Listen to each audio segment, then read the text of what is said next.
こんにちは。1000円前後のゲームばかりやってるフェチャンネルです。今回はこちらダンジョンインというゲームを遊んでいきたいと思います。ゲーム内容としては2つのギルドに二重営業をして巨万の富を稼ごうっていうようなゲームになってるみたいです。なんかもう主人公もすごい悪い顔してるんでね、ちょっと怪しげなゲームなんですけど、とにかくやってみたいと思います。よろしくお願いします。はい、じゃあとりあえずざっくりやりながら説明していきたいと思います。まずは目標が出てきます。で今回はお金持ち今回はお金を700円集めてくださいっていう目標と、冒険者が合計で32人、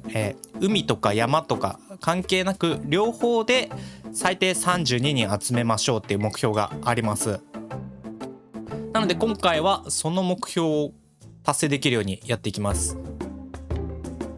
はい。で、まず画面としてはこんな感じで海ギルドと山ギルドが左右に分かれていて、お客さんが上から下に向かって降りてきます。で、一番下が多分ダンジョンになっていて、その手前に宿がある状態です。でこの宿にお客さんを止めてお金を巻き上げていく流れになっていきますね。で、このターンでやれることとしては、下からスキルパネルを選んで、道のこの矢印が出てるところですね、ここに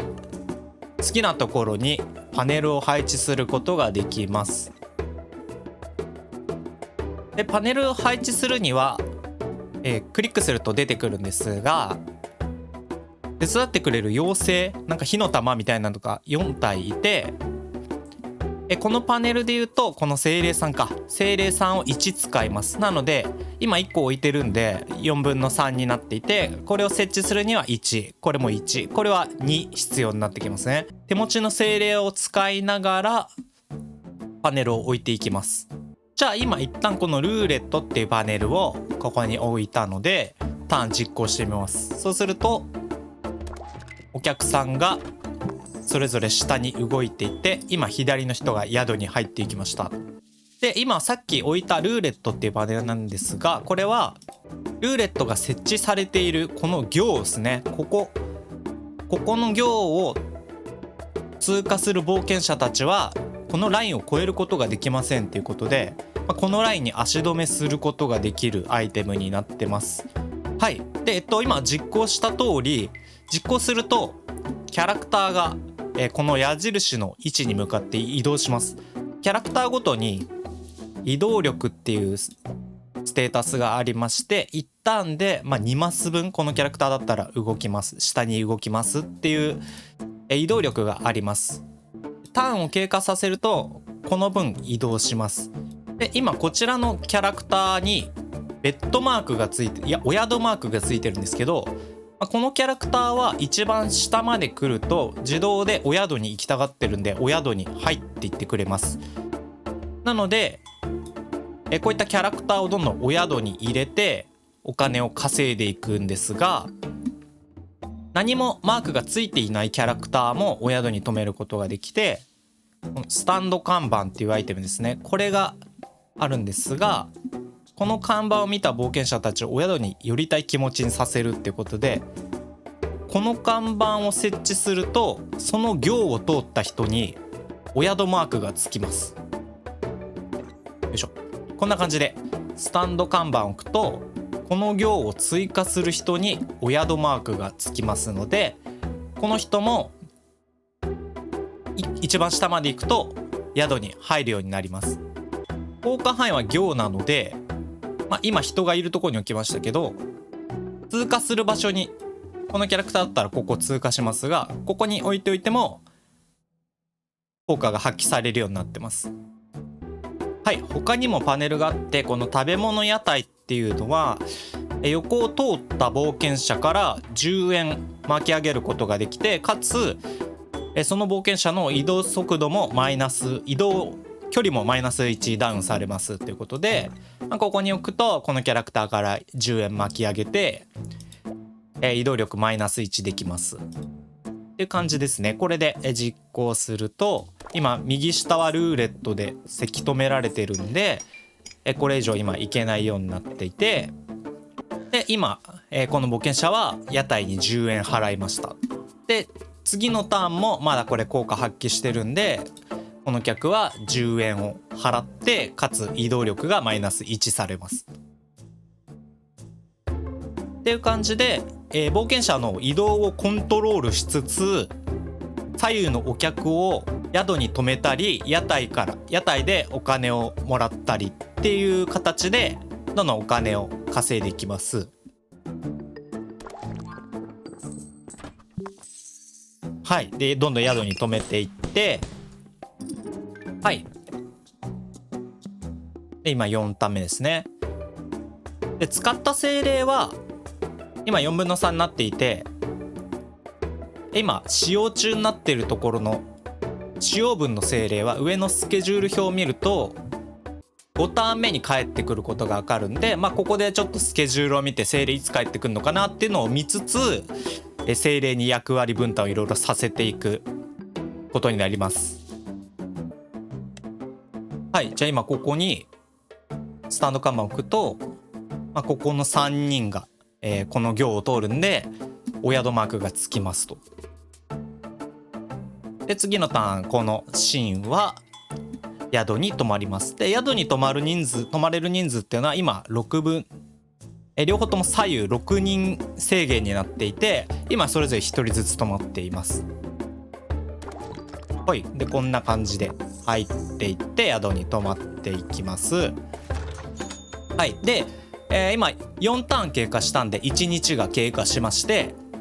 4ターン経過するとチェックアウトが発生します。今泊まってたお客さんがチェックアウトしてお金を置いてってくれます。で山ギルドから29円の売り上げ、海ギルドから17円の売り上げが出ます。はい。チャリンチャリンとこんな感じでね、お金をガンガンみんなから巻き上げていく感じになりますね。で、今ちょっとバトルマークが出てきてるんですけど、同じターンに左右の冒険者が同時に宿に入ろうとすると、こんな感じでバトルが発生しちゃいます。でバトルが発生すると、この下の疑心ステータスっていうのがあって、この宿うちのギルド以外にもなんかサービスしてんじゃねえかみたいな疑心ステータスが溜まってしまって、このステータスがいっぱいになってしまうと営業停止になってしまうらしいんですね。なのでこの疑心ステータスをなるべく上がらないように、顧客がぶつからないように位置調整をしながら運営していく必要があります。で今だとぶつかってしまうんで、このルーレットですね、これを設置されている間冒険者たちはラインを越えることができませんっていうのがあるんで、例えばこれを左側のここに置くと次のターンこの客は移動できないんで、右側の客だけ移動できるようになるので接近を回避できましたと。じゃあこれでいきますか。はい。右側のお客が1人止まりまして、今追加で達成目標が来たんですが、海ギルドの担当者が山ギルドの冒険者たちと接触しないっていうことで、今回接触させないようにする目標も出てきてますと。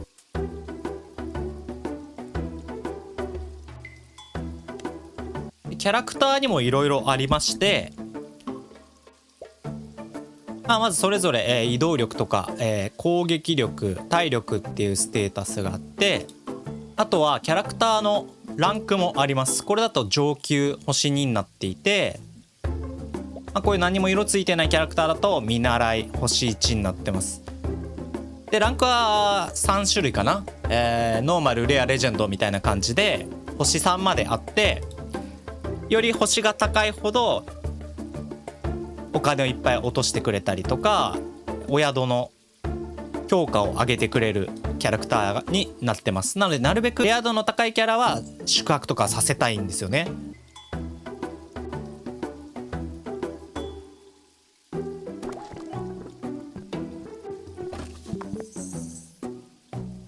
はい、こんな感じでどんどん宿に入れていって、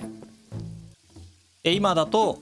この下側左下は客がいっぱいいるんで、ここに全員宿にぶち込みたいんですが、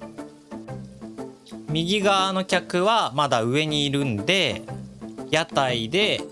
お金を巻き上げていって、かつ移動力も下げていって、なるべく左とぶち当たらないように調整したいかなと思います。よいしょ。そう、これでね、ポンポンポンって入ってって、はい、でなんか不定期にイベントが出ます。こんな感じで左下にこうやってイベントが出てきて、これをクリックしてイベントに対して今3択の選択肢があるんですけど、これどれか選んで決めなきゃいけませんと。なんか酒持ってこいよみたいなイベントで、これだとお金5円払って、お金とか評判とか運営のパフォーマンスっていうステータスがアップします。これだと精霊を1消費してお金とかパフォーマンスとか評判を手に入れることができますと。これだと何も払わないけどハテナなのかな、何をもらえるか分かんないと。で今5円ぐらいだったら別に問題ないんで5円払おうか。よいしょ。でこれで今もうイベントの決定は下したんで、このタイマーも他使用中とか準備中で使えないんで実行しようか。よいしょ。はいはいはい、どんどん金を貯めていって、はい。で今イベントで決定した結果がこれかな。はい。で今2日目8ターンが経過したんでチェックアウト。でこのもらえるお金以外のところで、今回だとこの疑心ボーナスダウンっていうのがあって、さっき説明した一番下の疑心ステータスが、マイナスに疑心ボーナスが下がってます。であとアミューズメントの評判っていうのがあって、山ギルドと海ギルドの評判それぞれステータスがあって、ここも経験値みたいな感じでどんどん溜まっていくと後々いいことがありますと一旦ちょっと置いときますけど、後々この評判が溜まるといいことがあります。はい、チャリンチャリンチャリンと。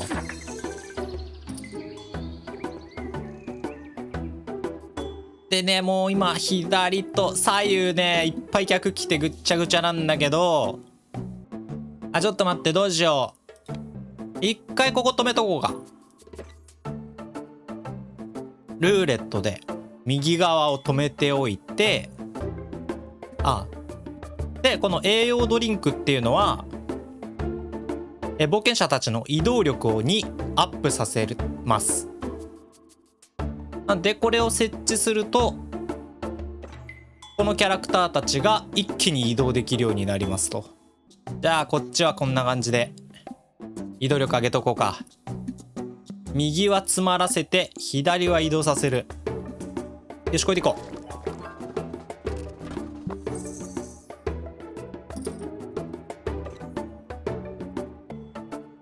う。よし、じゃあ左のキャラクターはみんなスタンド看板でお宿に行かせようか。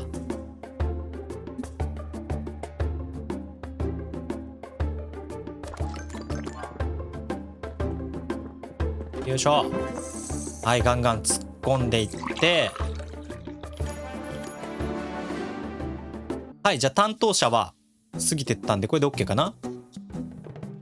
これで海ギルドの疑心がダウンすんだね。海ギルドが一気に疑心なくなった。次は山ギルドの推薦。山ギルドの担当者が来ましたと。あとはイベントはなんか起きている。山ギルドの担当者も来た。こいつね、山ギルドの担当者。見習いかい。右側めっちゃ渋滞してるなんで渋滞してるんで、ここによいしょ、一気に食べ物屋台でゴリゴリ稼ぐか。よし、みんなたらふく食べてお金を巻き上げよう。でイベントはまたこんな感じかな。10円払って課題クリアか、精霊を1人生贄に捧げるか。まあ生贄っていうかまあ精霊を1人出航させるか。まあ今回は10円払えますか。よし、これで行ってこい。はい。で今6人まで泊まれて、今5人泊まってると。はいはいはいはい、みんないろいろやってる。このお宿が実は施設っていうのがあって、これ今海ギルド側、これ山ギルド側で、宿の中が見れるんですけど、こんな感じで施設があります。でまずこれだとドミトリーがまあ普通の一般的な宿泊場所で4人泊まれるようになっていて、これがノーマル客室ツインっていうの、これが追加で2人泊まれて、今全部で6人泊まれるようになってます。でこの客は泊まってる間に寝るだけじゃなくて、まあカフェに行ったりとかタバーンに行ったりとかジムに行ったりとか、みんなそれぞれいろんな、施設があるとそこを利用することがあります。でこれ施設ごとに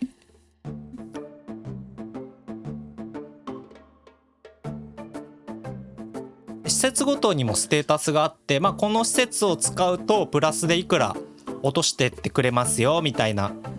のが設定されていて、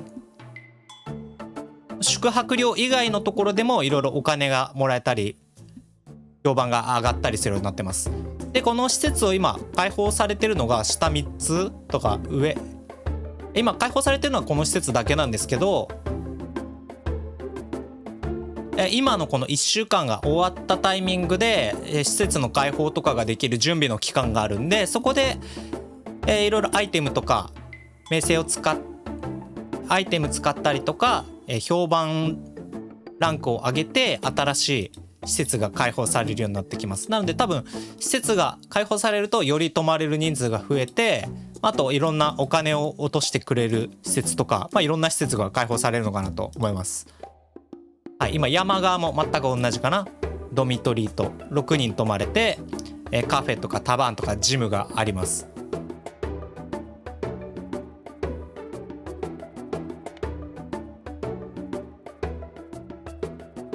はい、右めっちゃいる。あ、でこいつね、こいつプロこいつレジェンド、もう大賢者アバトゥはレジェンドなんで、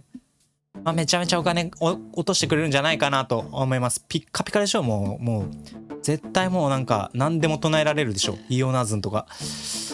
なんでこいつは取りたいんだけど、まあいいか、一旦このターンは進めましょうか。じゃあこのターンは次にルーレットが今残りった町だから、ルーレットを次に左側に置いてアバトゥを足止めしつつ、右側はこのスタンド看板を立てて右の人たちを一気に宿泊させると。それでどうですか。行きましょう。めちゃめちゃ右来てる。はい、これで今3日目のチェックアウトなんで、左側のめちゃめちゃ偏ってんな。山スカスカじゃん。山ギルド誰も止まってないんだけど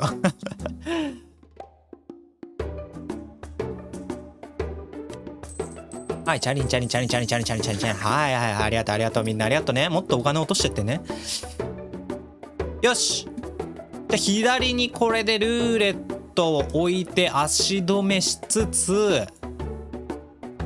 右側はこれ一気にみんな止めようか。よっしゃ。こんな全員止まれないけど。よいしょ。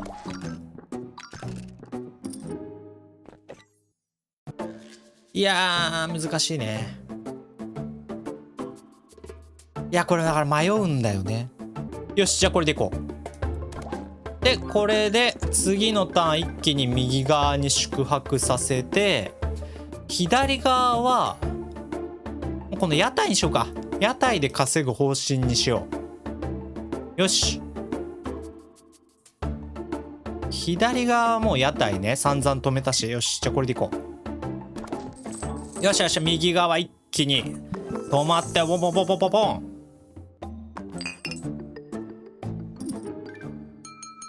はいでイベントが出ます。グラスを干したラビンフットの目先にあるダーツボード。こいつなんか目くるくるになってる。もうなんかなんか混乱してるけど大丈夫。はいで素早くカトラリーを回収する。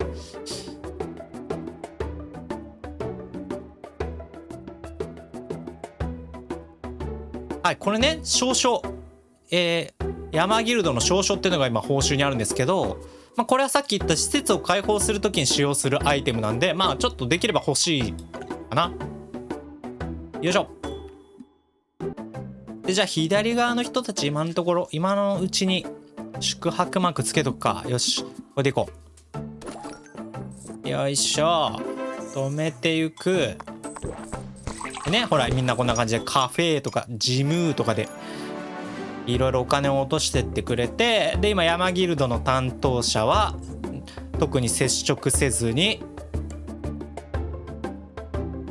山の方へ帰りましたと。はい山に帰ってください。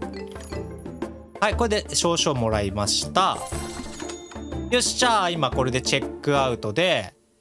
一気に115円。よしよしこのラビンフットねいい感じに37円落としてくれた。で名声評判も上がっていって、なんだなんだ。はいこれで5日目。よし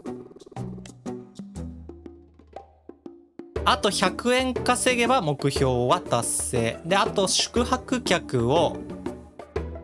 いっぱいいっぱい止めないといけないのか。あとみんな宿泊させないといけないから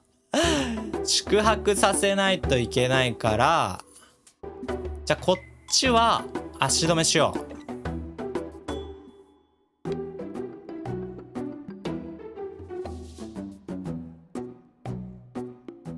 でこっちはなるはやで宿泊してもらおう。よしこれでいこう。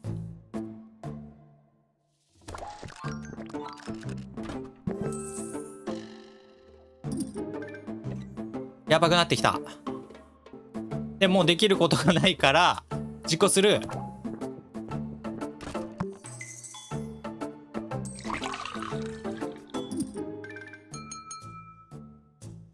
はいでイベントが出てきて、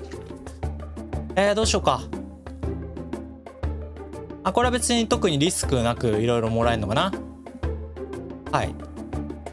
でこのパフォーマンスっていうものもステータスとしてあって、運営パフォーマンス、サービスパフォーマンス、料理パフォーマンスっていうパフォーマンスステータスがそれぞれあって、でこれ今レベル5レベル5レベル6なんですけど、これもなんかアクションを起こす時に施設開放とかいろんなところでこのパフォーマンスがレベル何以上必要ですみたいな条件になることがあるんで、まあこれも上げておくといいのかなという感じかな。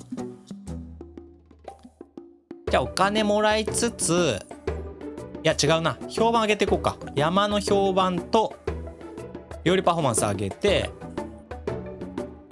で右側のやつらを屋台で一回足止めをして、このターンは宿に入れないようにして、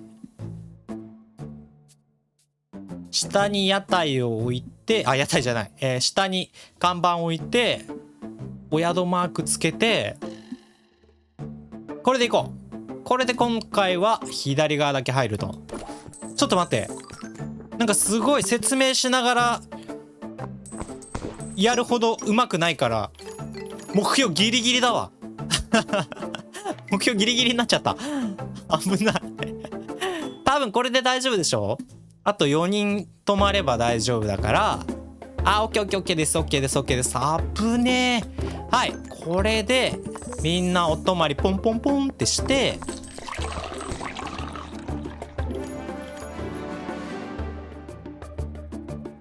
よし、これで目標達成。目標達成するとこういう感じで海ギルドの証書と山ギルドの証書もらえます。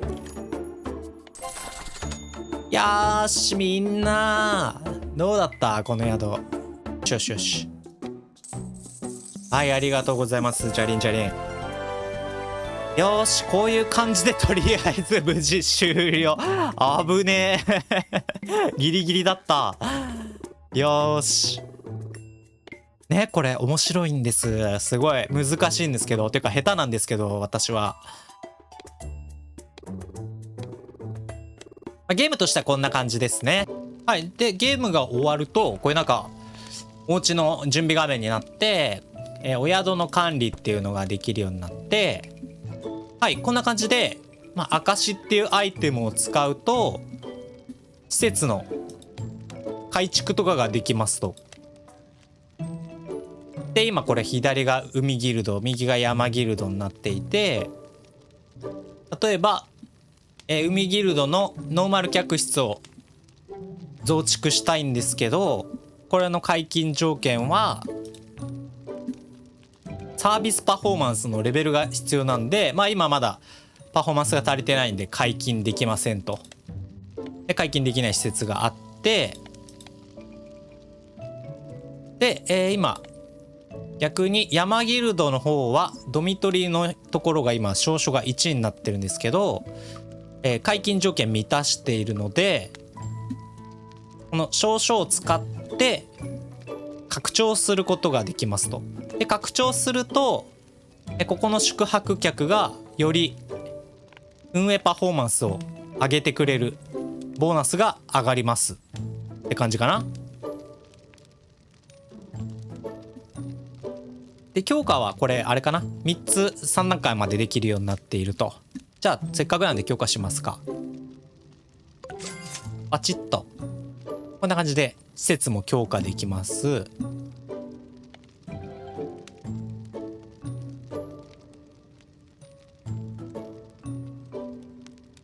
じゃあカフェテリアも強化していけますか。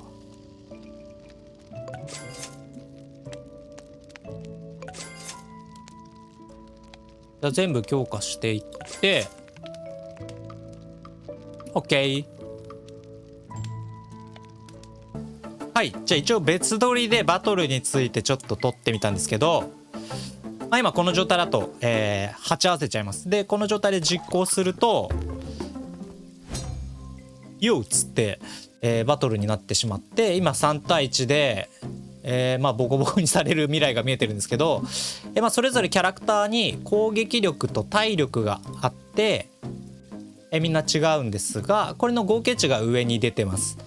で、今3対1で圧倒的に海ギルドが不利なんで、勝つ確率っていうのがここに出ていて、山が 100% 勝ちますと。何をがどう頑張っても一人でこの3人を倒すことはできませんと。おっさんなんて鎌持ってるしね、ケリン。これでルーキーなんだ。この顔でルーキー。いや、このままバトルボタンを押すと山側が勝ちます。で、勝った方のギルドの疑心が上がっちゃいます。で、ただガードっていう選択肢があって、これは精霊を使ってに消費してできるんですが、どっちかのギルドを支援することができて、支援するとこんな感じで、3対3で勝つ確率が一気に変わります。で、しかもこれ支援した方の疑心がダウンするんで、これで勝敗をコントロールして疑心ステータスをコントロールしていかなければいけないということですね。はい、じゃあガード使ってバトル開始すると、はい、ボコボコボコボコと、ギリギリ勝ったんだこれで海側の疑心がマイナス12になってるんで、今回は精霊を使って疑心ステータスを下げられましたっていう感じかな。その代わり精霊を使っちゃうんでちょっと痛手なんですけどね。はい、戦闘はこんな感じかな。はい、じゃあということでダンジョン E というゲームでした。いやちょっとね難しさはあるんですけど、かなり独特でなんか尖ってて面白いなと思いましただからこれからちょっとやっていきたいなと思います。はい、じゃあこの動画ここまで見てくださって本当にありがとうございます。また別の動画も見ていただけると嬉しいです。バイバイ。